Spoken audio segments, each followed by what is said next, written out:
잠시만. 음, 안녕하세요. 아이샤.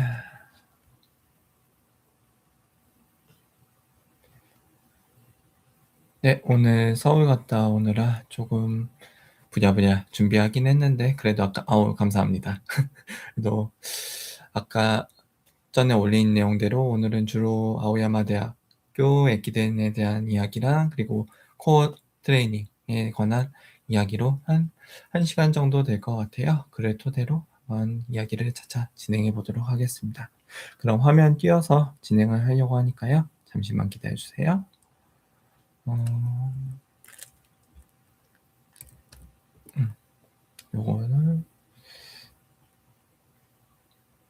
화면 공유. 어? 창.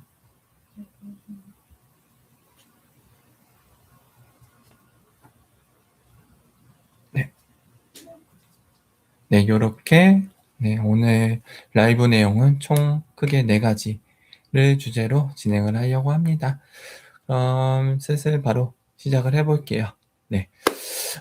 지난번에 아오야마 대학교라고 해서 일본에서 에키덴 마라톤 대회가 열렸는데, 요게 아오야마 가쿠인 다이가크가 올해도 이제 또 우승을 해서 3연패 2024년, 25년 그리고 26년 올해까지 총 3연패를 하게 됐고요. 요거는 2015년에도 우승을 해서 그때도 한 4연속 우승을 했어요.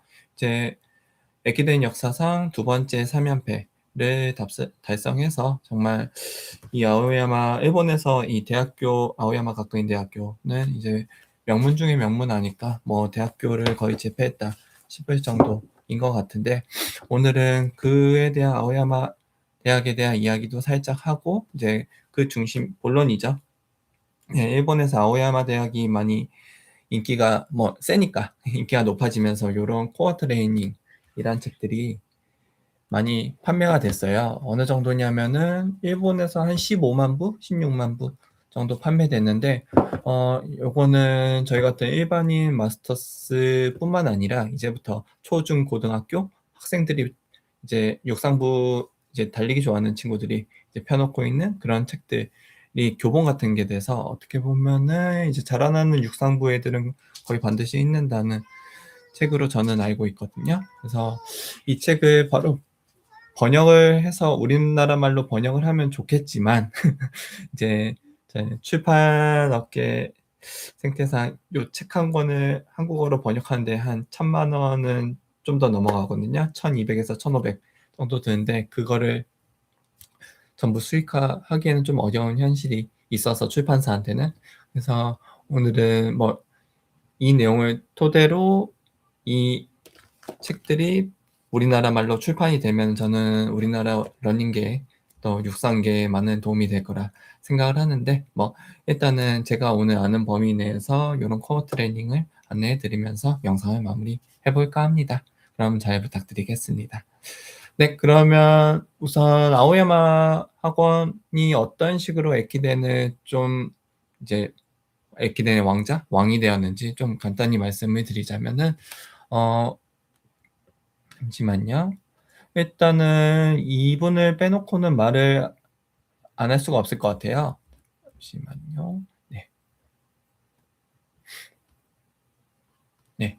요쪽에 보시면 오른쪽에 감독이 이제 하라 감독이라고 해서 아오야마 가쿠인 대학의 이제 21년째인가? 네, 21년째 감독이죠. 네, 4년인가 2005년부터 부임해서 현재까지 계속 인솔을 감독으로 이제 유지를 하고 있고요. 그리고 왼쪽에 있는 피지컬 트레이닝 코치는 나카노 제임스 슈이치라는 피지컬 코치라고 해서 아오야마 가쿠인 다이가쿠에는 이제 2014년도에 피지컬 트레이너로 합류를 해서 이제 그 다음 해에 곧바로 에키덴 이제 대회에서 우승을 하게 되는 큰 역할을 하게 됩니다. 이제 오늘은 그에 대한 내용을 조금씩 말씀을 드릴까 하는데요.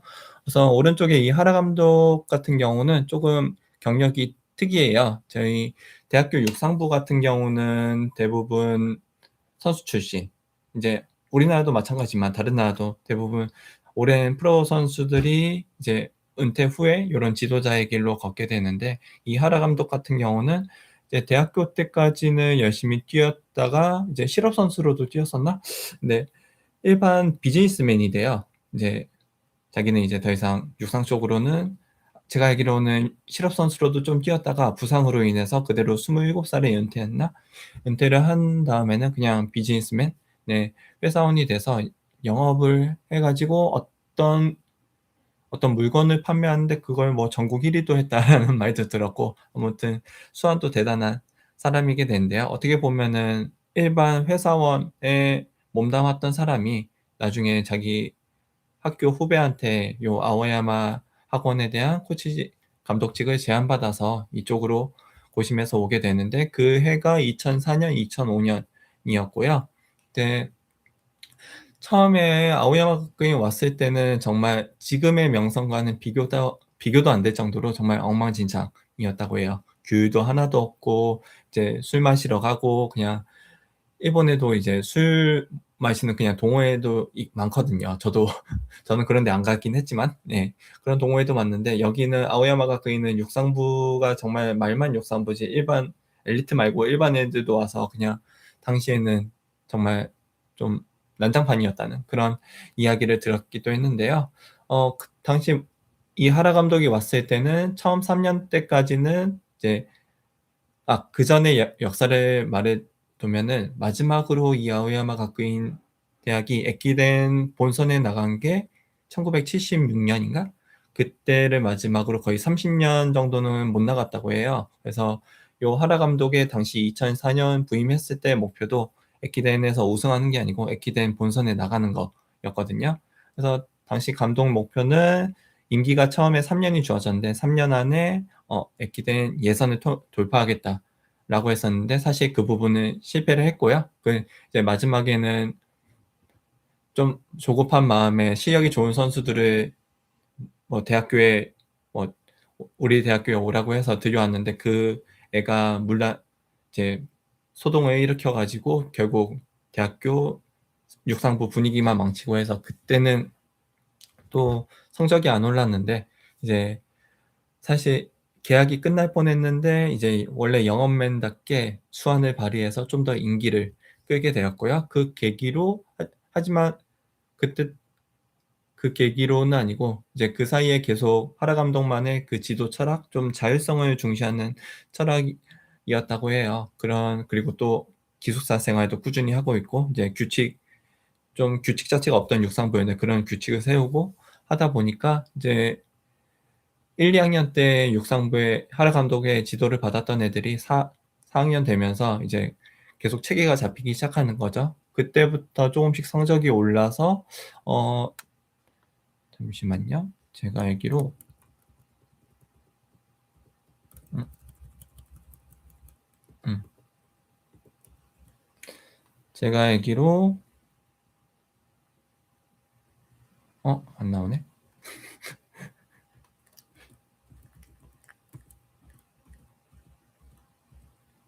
네, 요 그림이 나올까요? 요 그림이 나오는구나. 처음에 그래서 2008년도 때 예선에서 처음으로 본선 자격을 받아서 2009년에 처음으로駅伝에 나갔죠. 취임한 지 거의 5년 만, 6년 만인가? 그렇게 해서 겨우 본선에 나간 게 처음이고, 그래서 자연스럽게 감독직도 연장이 되고요. 그 후부터는 계속해서 순위를 조금씩 올려서 요 8위, 2010년도에 8위, 2011년도에 9위, 그리고 2012년도에 최대 5위, 2014년도도 5위죠. 꽤 이제 상위 레벨의 팀까지 올라가게 됐고요. 이제 그런 식으로 해서 학생들을 계속 키워나가게 되고, 그리고 2014년도쯤에는 이제 슬슬 우승을 바라볼 시기가 됐다라고 생각해서, 다만 시기가 됐다고 생각을 했는데, 다만 문제가 하나가 있었어요. 자꾸 학생들이 좀 부상을 당해 가지고 이걸 어떻게 해야 되나 고민하던 찰나에, 이때 2014년 1월 하코네駅伝이 끝난 다음에 지금의 피지컬 트레이너죠. 나카노 제임스 슈이치를 초빙해 가지고 피지컬 트레이너로 초빙해서 이제 피지컬 운동에 관한 걸 모든 걸 맡기게 됩니다. 그리고 그때 나카노 제임스 슈이치가 아오야마 가쿠인 선수들의 몸 상태를 보고 '아 처음부터 다 고쳐야 된다.'라고 해서 피지컬 이제 육상부의 육상 장거리 육상 선수에 맞는 피지컬 트레이닝을 그때부터 하게 됐는데요. 그때 사실 처음에 나카노 제임스 슈이치가 딱 왔는데 이제 아오야마 육상부 친구들 이제 계속 잘하고 있었으니까 반신반의했다고 해요. 절반은 '이 사람 뭐지? 이름도 좀 외국인이고 제임스가 들어 가지고 외국인이고 뭐지?'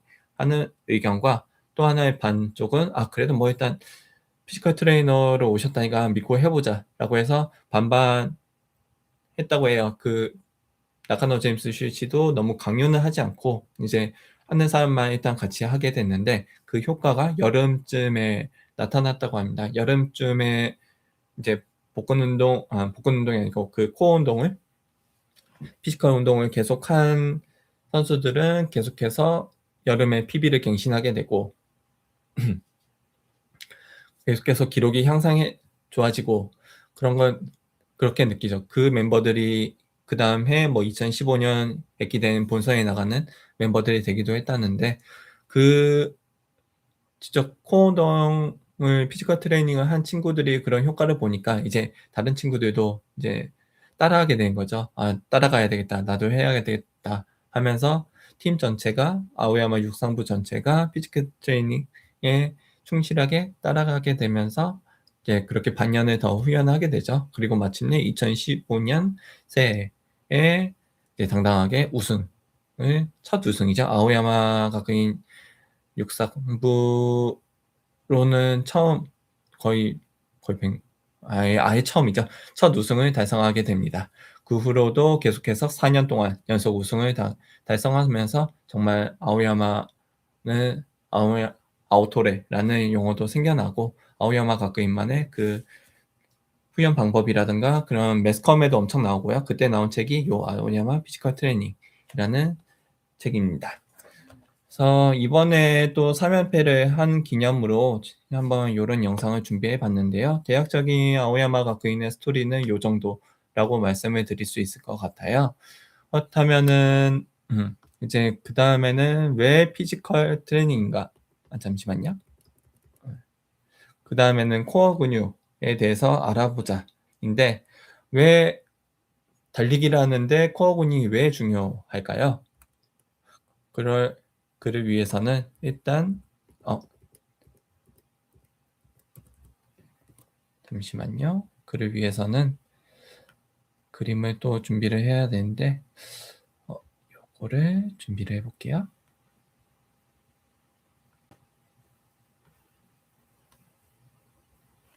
창을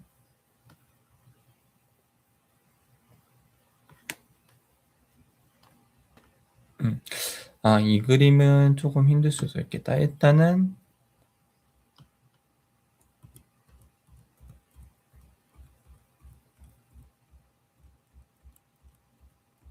여기 있다. 요 그림이 좋을 것 같네요. 네.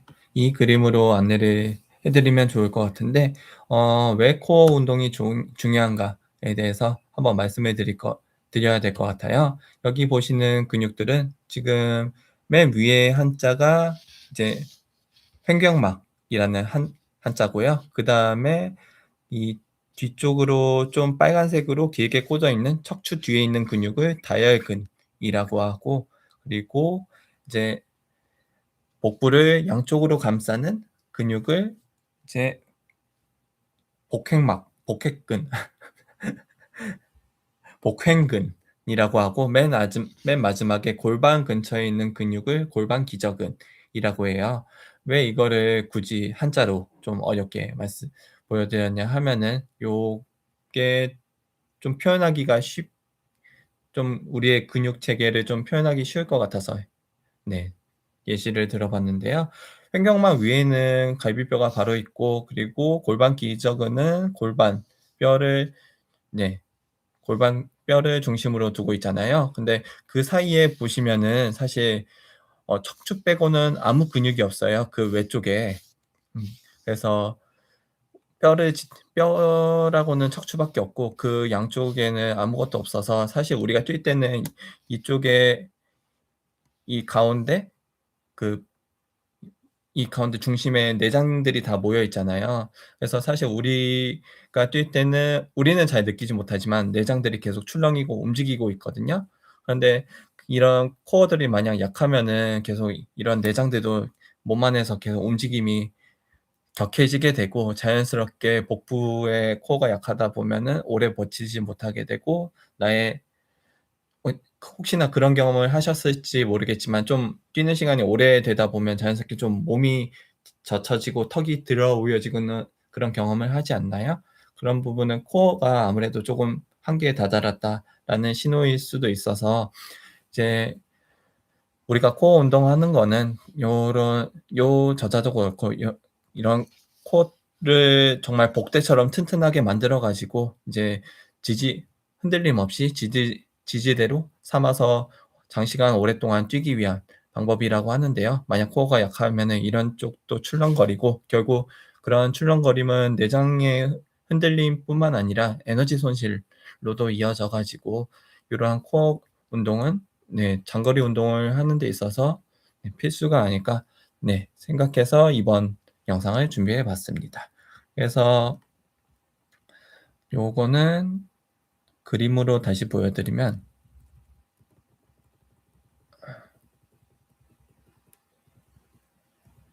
네 이런 식으로 맨 위쪽에 아까 말했던 복 몸을 코르셋처럼 감싸는 게 복행근이고 그리고 갈비뼈 위에 보시면 횡격막이 있고 그리고 골반 아래 골반 기저근은 내장들이 아래로 빠지지 않고 또 아래쪽에 충격을 지면 충격 등을 이제 보호하기 위해 이제 마련된 그런 기저근이라고 할 수 있고 다혈근 같은 경우는 척추 쪽이자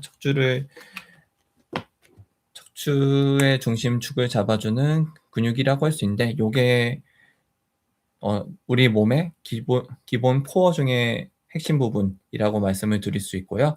그 외 근육은 네 그래서 요 책의 저자인 나카노 제임스 슈이치는 요런 4 가지 근육을 단련하는 게 주로 횡격막이 아니고 주로 복행근이죠. 이제 복행근을 주로 단련하는 게 육상 선수들한테 있어서 이제 가장 중요한 원리라고 설명을 했는데요. 사실 복부 근육 같은 경우는 복행근 외에도 우리가 다른 근육들도 있어요.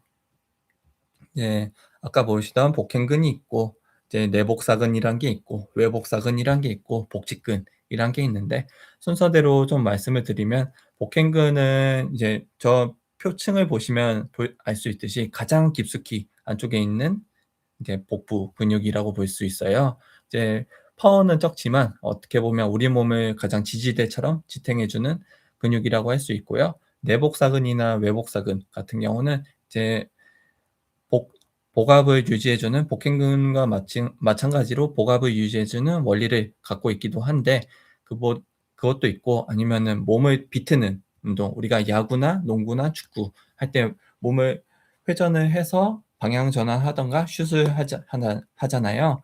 그런 식으로 이제 원심력이라 그렇게 좀 큰 힘을 가할 때 가해지는 그런 근육이라고 할 수 있을 것 같고요. 복직근 같은 경우는 이제 흔히 알고 있는 식스팩이죠. 지금 보이신 대로 식스팩이고 요거는 사실 복직근은 다른 복사근이나 복행근과는 다르게 좀 우리의 복압을 세게 해 주는데 복부 압력을 세게 해 주는 데는 도움이 안 된다고 하고 그냥 앞으로 구부리거나 하는데 좀 도움이 되는 역할의 근육이라고 합니다.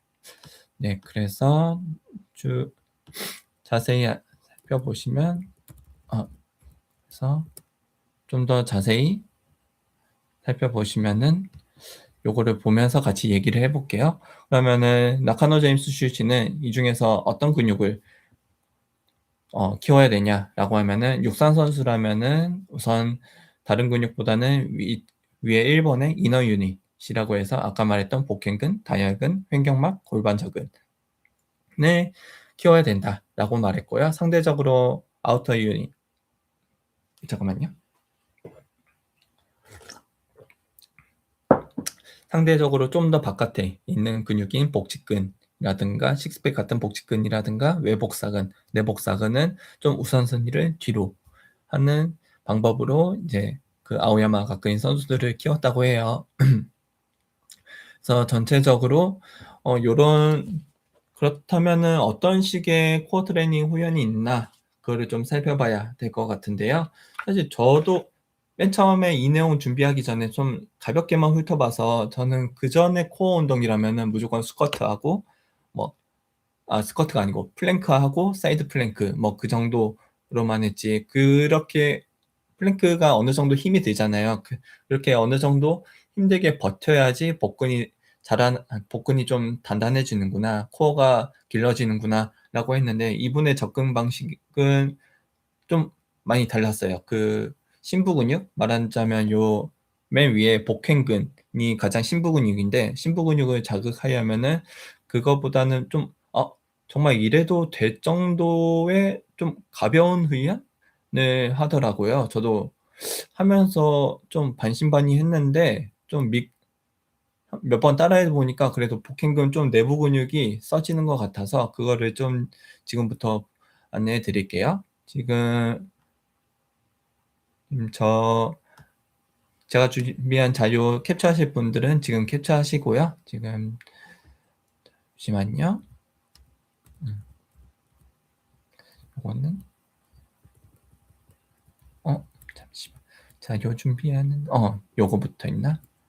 요게 다 코어 준비하는 자세거든요. 예를 들어 처음 지금 보여드리는 거는 이게 복행근 기초 자세 중에 하나인데 이제 바닥에 누웠고 팔을 편하게 늘어뜨린 다음에 다리는 오므린 채로 호흡을 하는 거예요. 이제 배를 깊게 들이마시고 그리고 내쉬는 방법을 취하는데 다만 여기서 주의할 거는 이쪽에 가운데 동그라미 빨간색 동그라미가 쳐져 있잖아요. 그거를 보시는 것처럼 허리가 너무 들어가지 않게 하는 게 포인트입니다. 요거를 들었다 내쉬고 숨을 들었다 내쉬고 하는데 이제 허리 등 부분이 지면에 닿지 않도록 척추의 자연스러운 커브 움직임을 너무 저해하지 않고 자연스러운 호흡으로 내쉬 들어 마시고 내쉴 때 복압이 복행근에 조금 자극이 가도록 해주는 게 그런 코어 운동의 원리라고 했고요. 그다음 다른 운동으로는 여러 가지가 있죠. 요거는 이렇게 버드독이었나요? 버드독이란 자세인데 맨 처음에는 요런 자세를 취하는데 여기서도 척추가 너무 펴지지 않게 척추의 자연스러운 커브 움직임을 유지한 채 이 상태로 계속 숨을 깊게 들이쉬고 내쉬고를 반복하라고 했는데요.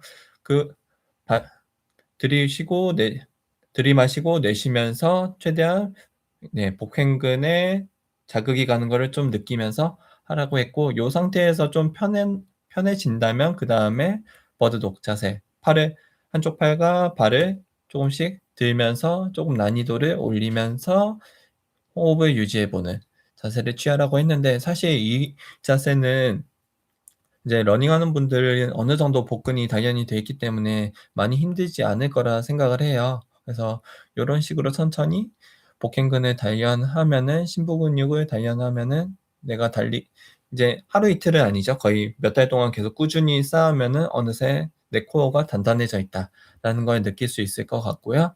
그럼 이런 간단한 대부분 처음에 1 단계 이너 유닛 근육을 쓰는 훈련들은 조금 간편해요. 이제 요것도 서서 L자로 밸런스를 맞춰서 이제 숨을 들이마시고 내쉬는 건데 요것도 척추의 자연스러운 움직임이 조금 저해되지 않는 선에서 진행을 하면 되고요. 이제 오른쪽의 사진이 숨을 뱉고 그다음에 왼쪽이 다시 들이마시고 하는 반복 자세인데 이때도 복근에 자극이 들어가는 걸 느끼면서 하라고 하고 아무래도 이제 척추의 허리의 커브 자세를 최대한 신경 쓰면서 내 복부에 압력이 가해지는지 느끼면서 운동을 하라고 하고 있고요.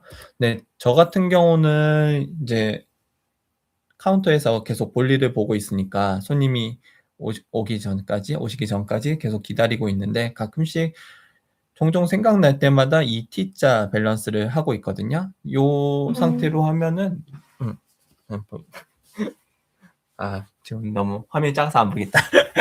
죄송합니다.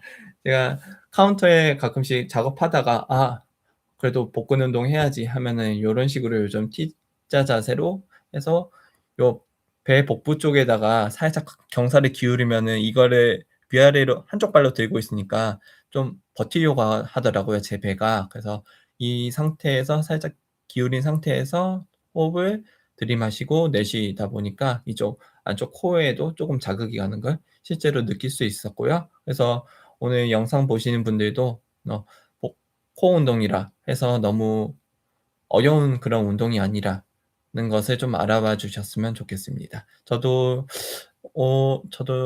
올해는 요 코어 운동부터 시작해서 좀 기초를 쌓아가고 그다음에 조깅 거리를 늘리는 방법을 한번 진행을 해 볼까 생각을 하고 있어요. 그래서 '나의 코어가 좀 약하다.' 좀 싶으신 분은 '이게 될까?' 좀 보기에는 난이도가 너무 약해서 '될까?' 싶지만은 저와 함께 꾸준히 단련해 보면서 어 올해를 천천히 준비해 봤으면 좋겠습니다.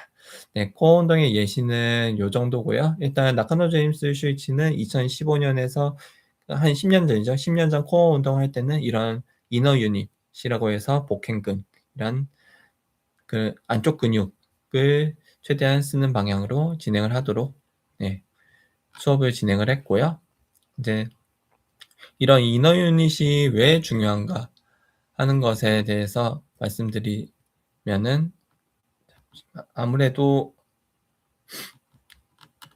이너 유닛이 어떻게 보면은 큰 지지대의 역할을 하다 보니까 이제 다른 근육 다른 대퇴사두근이나 그런 근육보다는 일단은 이너 유닛이 단단하게 고정이 되어야지 다른 에너지 손실이 우선 최소화될 수 있고 예 에너지 손실이 중심부가 단단하게 고정이 돼 있으면 다른 팔다리를 펼치기를 한다든가 아니면 지면을 내딛는 그런 자세까지 모든 것들을 내가 자유자재로 컨트롤할 수 있잖아요, 최대한 오랫동안. 그런 의미에서 이런 이너 유닛을 기초 체력이죠. 기초 코어 운동이죠. 기초 코어 운동을 계속해서 유지를 해서 당시 4연패라는 업적을 이뤘고요.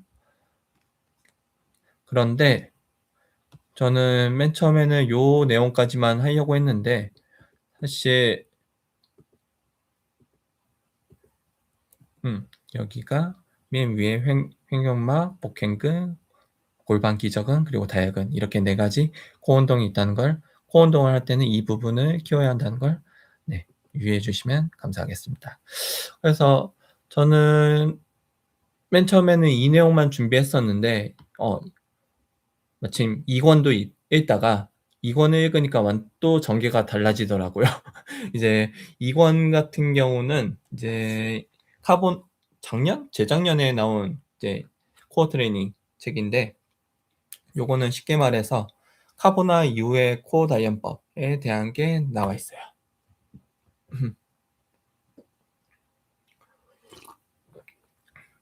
요 책도 16만 부가 넘었다고 해 가지고 정말 전국의 초중 고등학교 그리고 대학생들한테까지 사랑받는 책이구나라는 걸 알게 되었고요. 이 책 같은 경우는 제가 그저껜가 대략적으로 읽어 봤는데 어떤 내용의 요지냐고 하면은 어 원래는 별로 새로울 게 없는 건 줄 알았는데 사실 카보나가 생긴 이후로駅伝 선수 아오야마 선수들의 부상 부위가 좀 달라졌다고 합니다. 네. 카보나 전에는 그러니까 뭐 10년 전에는 부상이 일어나도 주로 다리 쪽, 다리 하반신 쪽 이제 우리가 흔히 이야기하는 발목이나 족저라든가 뭐 무릎이라든가 뭐 신스프린트 그런 쪽 아래쪽에 좀 집중이 됐다고 친다면 이 카보나가 나온 이후로는 부상 부위가 위쪽으로 올라갔어요. 네. 어느 쪽이냐면 대퇴골 그리고 고관절 그런 중심부에 있잖아요. 그 골반 중심부의 뼈 쪽으로 많이 갔다고 하는데요.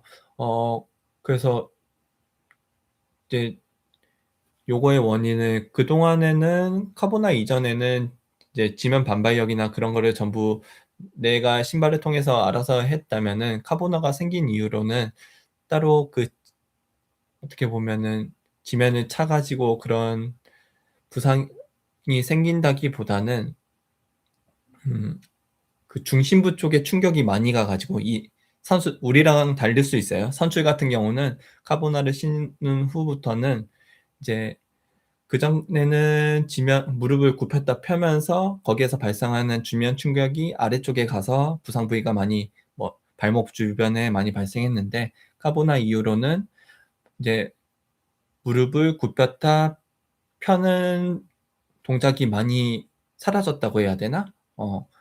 어떻게 보면은 이게 반동이 세다 보니까 이 충격이 곧바로 엉덩이 부분, 중심부, 우리 힘의 중심부까지 곧바로 충격이 간다는 거예요. 그래서 그 충격이 계속 데미지가 쌓이고 쌓이다 보니까 부상 부위가 주로 엉덩이 주변의 근육, 대퇴골, 그리고 골반, 고관절 그런 쪽으로 이제 부상을 당하는 선수들이 많아졌다고 하는데 저는 그게 혹시 저도 알파플라이 3를 신어 보면은 베이퍼 2나 그런 걸 신었을 때 베이퍼 2나 그런 걸 신었을 때는 확실히 저도 무릎을 굽혔다가 지면에서 응축해 에너지를 모았다가 튕겨나가는 그런 거를 확실히 느꼈는데 점점 카보나 기술이 발달하면서 알파 3 같은 경우는 거의 지면에서 에너지 모았다는 가는 게 아니고 그냥 계속 튕기잖아요. 지면에 닿자마자 튕기는 듯한 느낌이 드는데 그러한 게 보폭이 넓어지기도 하고 빨라지기도 하지만 그만큼 충격이 크다 보니까 그런 게 이런 에키덴 같은 선수들한테는 그런 엉덩이나 골반 쪽에 충격으로 간 게 아닌가. 예. 충격에 가서 또 그게 누적되다 보니까 부상으로 이어진 게 아닌가 그런 생각이 드는데요.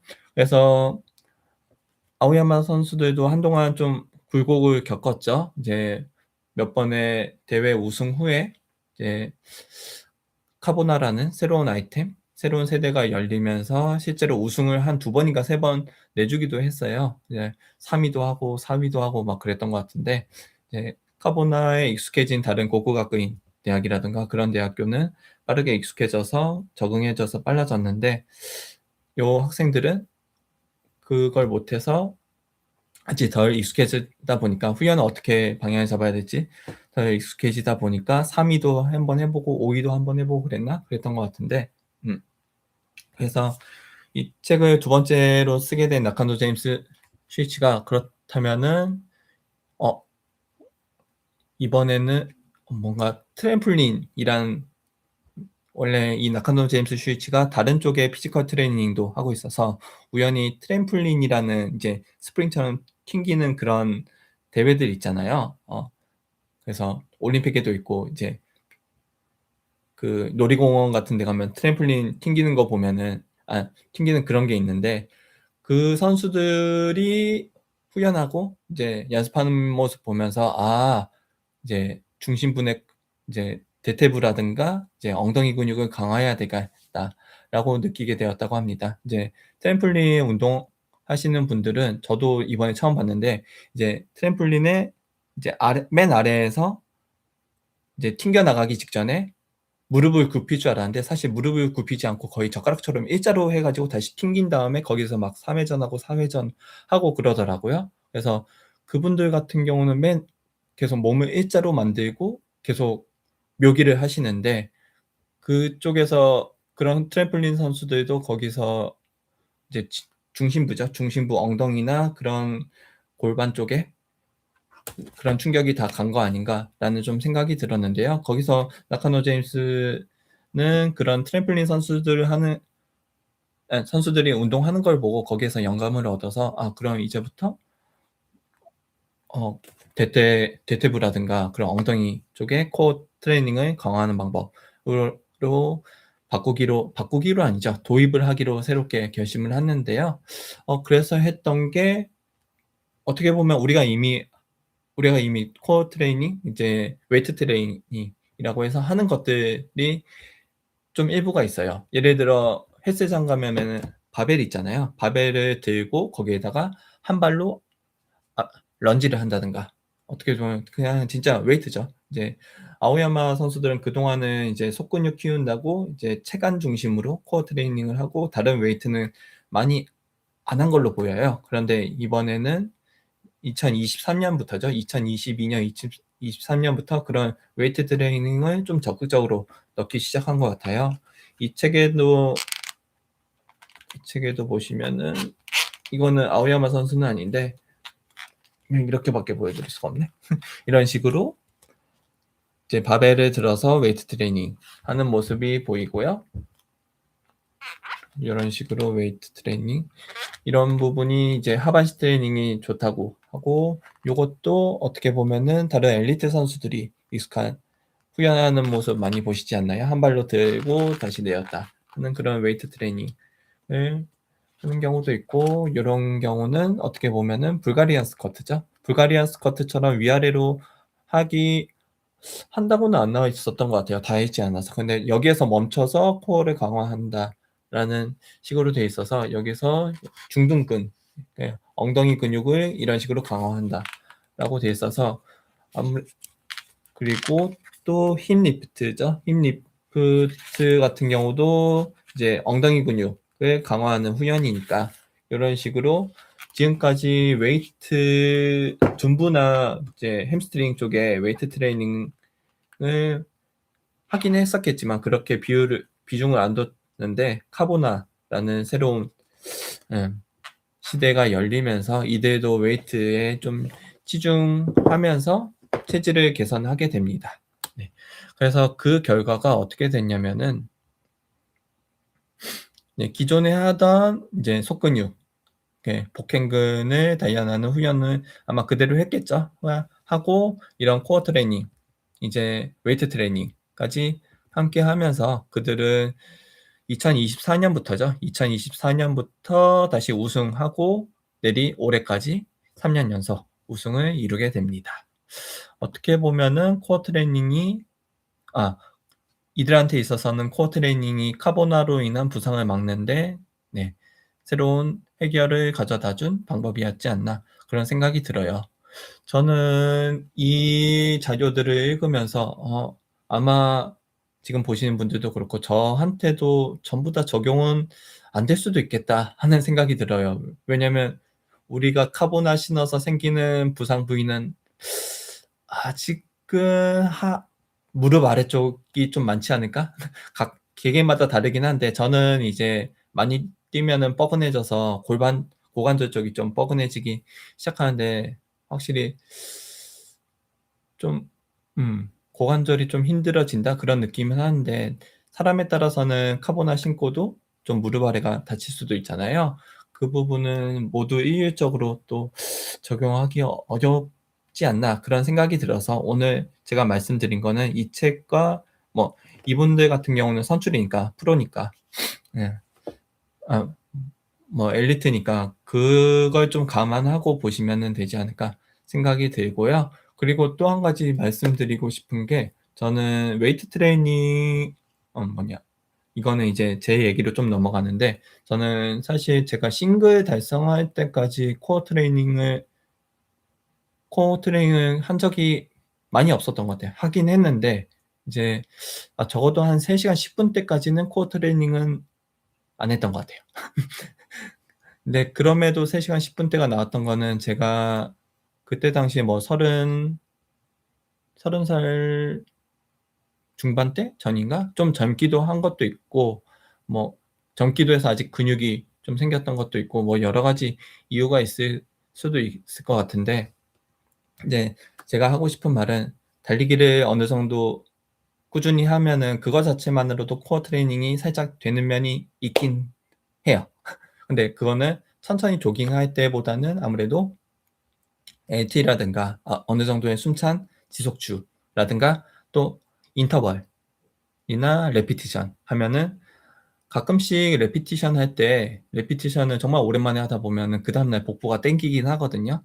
그런 식으로 코어 트레이닝이 좀 되었다 그렇게 느끼기도 하는데요. 그러다 보니까 사실 뛰면서도 충분히 어느 정도 코어 트레이닝을 할 수 있는 부분이 저는 있다고 생각을 해요. 근데 그거를 조금 부족한 부분을 보완시키는 방법으로서 아까 말씀드렸던 네, 부분을 뭐 약하게 실행해도 되고, 복행근 속근육을 단련시키는 훈련부터 시작을 해도 되고, 아니면은 나는 플랭크부터 할 거야, 사이드 플랭크부터 할 거야, 조금 빡세게 할 거야 하면은 그런 쪽으로 좀 외부 쪽에 복근을 단련시키는 방향으로 해도 되고, 그거는 각자의 상황에 맞춰서 진행을 해 나가시면 될 것 같은데, 만약 지금 대회를 앞두고 있고 좀 더 기록을 노리고 싶다 하시면은 음, 네, 우리 복근이 이제 어떻게 보면 갈비뼈와 골반 사이에 텅 빈 공간이, 이제 복근이 말랑말랑하면은 이제 내장기관이라든지 그런 게 막 출렁출렁하고, 움직일 때도 일자로 곧게 못 움직이고 흐트러지게 돼 가지고 나중에는 그게 팔치기가 힘들어진다든가 발착지가 힘들어진다든가 그런 식으로 다 연결이 될 거거든요.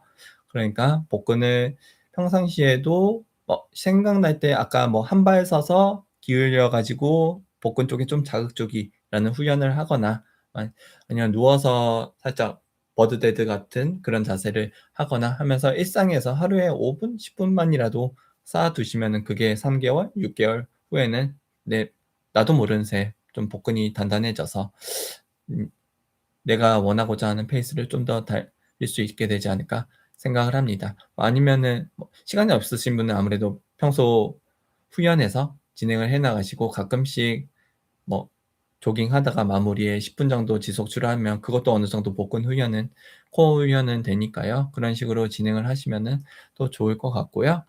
어 요런 아오야마 가쿠인 대학교 친구들이 처음에는 이제 체간 쪽 코어의 속근육을 훈련해서 어느 정도 업적을 이루다가 카보나의 등장으로 이제 웨이트 트레이닝을 병행하면서 다시 3연패를 하게 됐는데, 제가 알기로 아오야마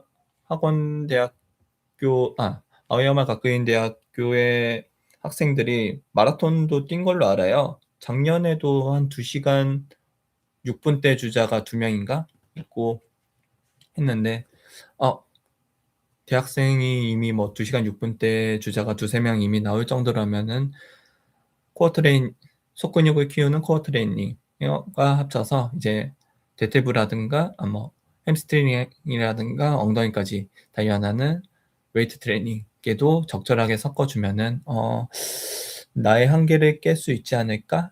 네. 저희 같은 마스터스들도 한계를 깨서 더 목표 달성을 이룰 수 있지 않을까 생각을 하고 있습니다. 물론 이미 이 영상을 보시는 분들도 많이들 하고 계실 거라 생각을 하고 있고요. 어 일단 저 혼자 계속 말하다 보니까 안녕하세요. 어떻게 금세 제가 준비한 내용을 얼추 말씀을 드린 것 같은데, 네. 또 오늘 영상 관련해서 궁금하신 점이 또 있으실까요? 잠시만요. 음.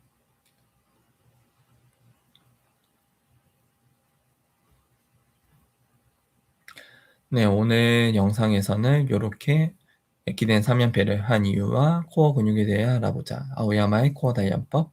아오야마의 코어 단련법은 2015년부터 2019년, 20년 전까지 코어 단련법에서 말했고, 카보나 이후, 그러니까 2019년 정도 이후부터는 카보나가 생긴 이유로 새롭게 또 코어 단련법을 해야 돼가지고 그에 대한 내용을 한번 얘기를 쭉 말씀드렸는데요. 네네. 네, 오늘 라이브 끝나고 이 영상은 제가 바로 업로드를 할 거예요. 그거를 못 보신 분들은 다시 보기로 한번 천천히 보셨으면 좋을 것 같습니다.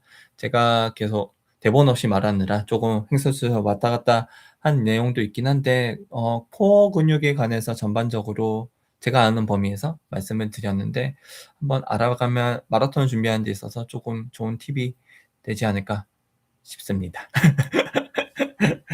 네, 혹시 더 궁금하신 점이 있으실까요? 네, 오늘 서울 갔다 왔는데, 맞다. 오늘 아침에 반포대교 쪽 뛰고 왔는데 잠수교 뛰었거든요. 근데 다 얼어 있더라고요. 어, 강릉보다 한 5도, 6도는 더 추운 것 같아가지고, 정말 서울은 추운 곳이구나, 라는 걸 실감하게 됐는데요. 언제 또 주로 해서 만나면은 반갑게 인사 나누셨으면 좋겠습니다.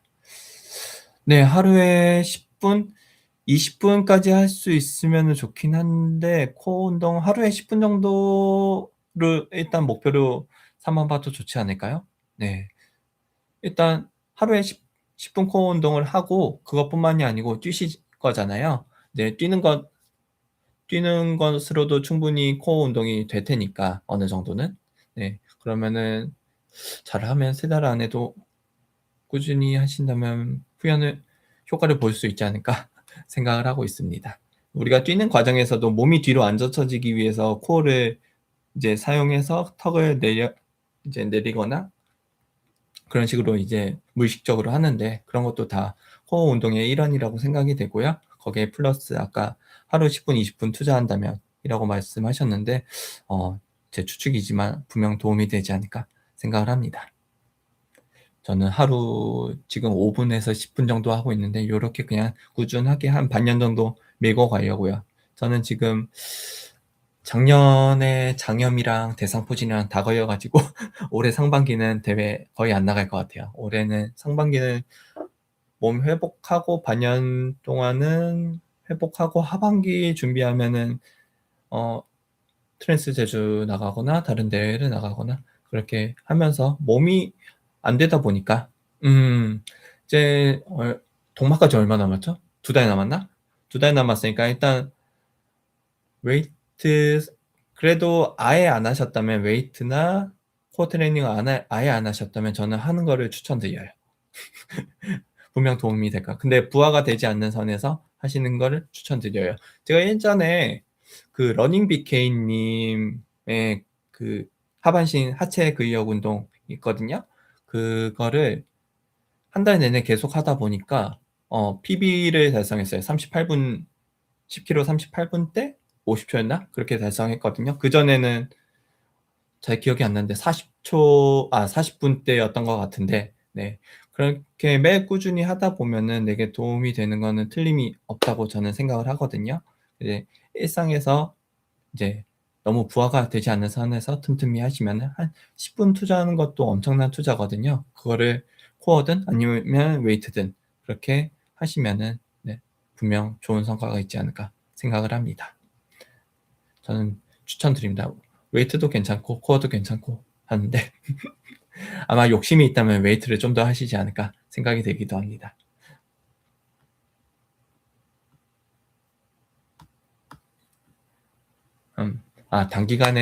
단기간 성과하면은 웨이트가 좀 더 있으려나?